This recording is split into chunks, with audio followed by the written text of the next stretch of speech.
यह एक डरावनी कहानी है जिसमें चुड़ैल और उसकी भयानक उपस्थिति को प्रमुखता दी गई है। आज रात चुड़ैल आएगी। गांव के लोग हमेशा कहते थे कि रात होते ही जंगल की ओर मत जाना, विशेषकर पूर्णिमा की रातों में। पुराने बुजुर्गों की मान्यताएं थी कि पूर्णिमा की रात में एक चुड़ैल बाहर आती है जो जवान लड़कियों और बच्चों को अपना शिकार बनाती है।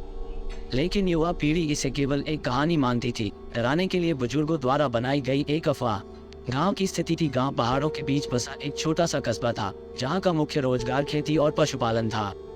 यहाँ के लोग सीधे साधे और भोले थे। दिन भर खेतों में मेहनत करते और शाम को अपने घरों में आराम करते।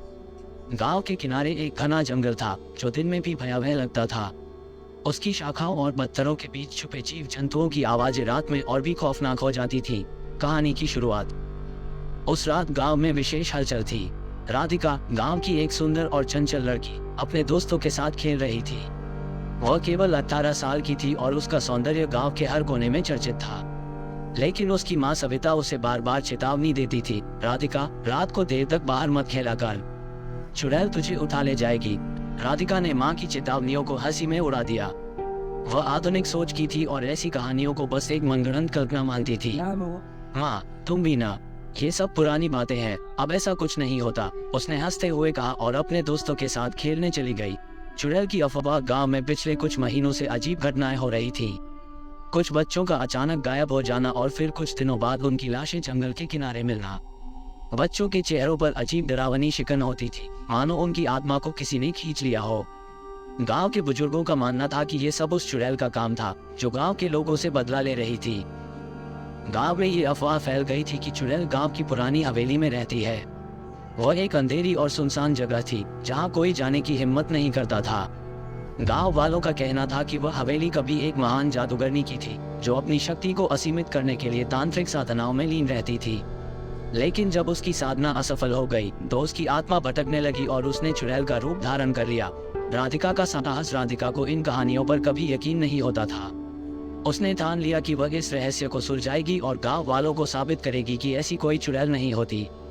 एक रात जब पूर्णिमा का चांद आसमान में चमक रहा था, राधिका ने अपने दोस्तों को बताया कि वह उस पुरानी हवेली में जाकर देखेगी कि वहां सच में कोई चुड़ैल रहती है या नहीं।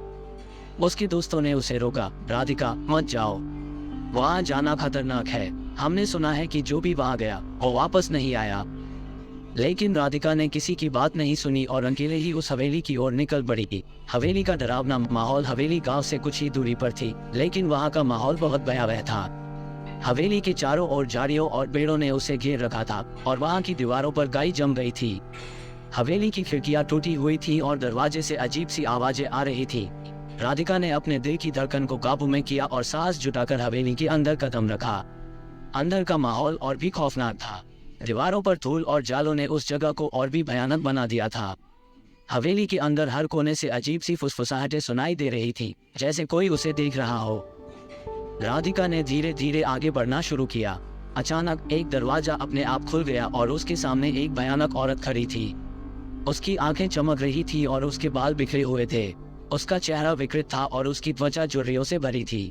राधिका की सांसें थम गई। उसे समझ नहीं आ रहा था कि वह क्या करे। चुड़ैल का हमला। वह औरत धीरे धीरे राधिका की ओर बढ़ने लगी।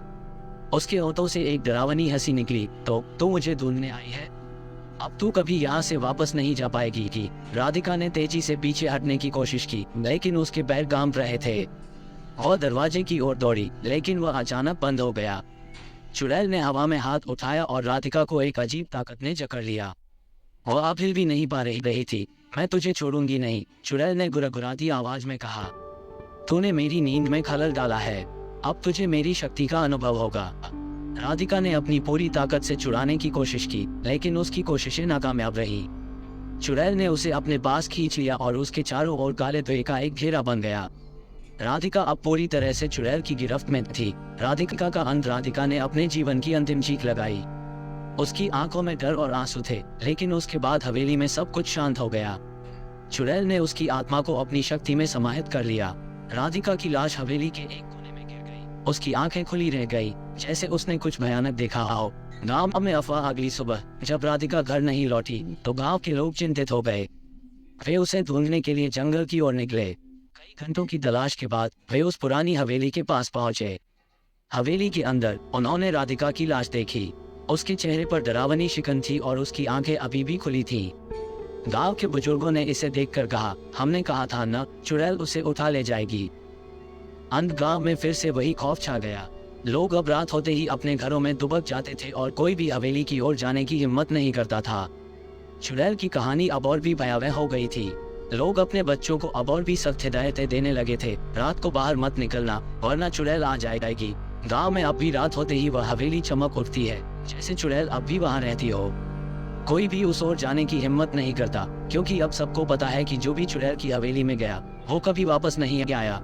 ये कहानी हमें इस बात का एहसास कराती है कि कभी कभी जो चीजें हमें काल्पनिक लगती है वे असल में वास्तविक हो सकती हैं।